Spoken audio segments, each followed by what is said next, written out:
Днес, 26.09.2013 година, отново в планината, един чудесен златен есенен ден. Температурите, за разлика от преди една седмица, са над тук, където седа, около 25 градуса. Намирам се на емблематично място, наречено Четирите ъгъла или кръст.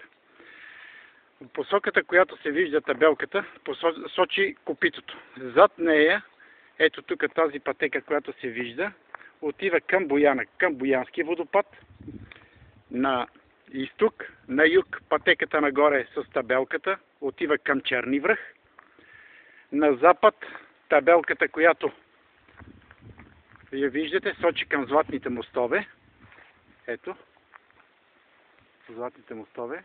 Предполагам, че виждате тези храсти. Това са малини с ръста на човек.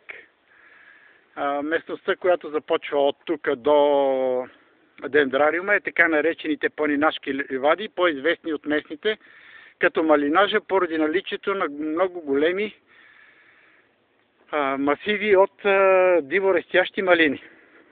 А пътеката, по която дойдох, ето тук, тази пътека, от тук, това е така наречения класически шус, малинажа, през планинашките ливади към Княжево. От нас до тук разстоянието бе взето за 84 минути.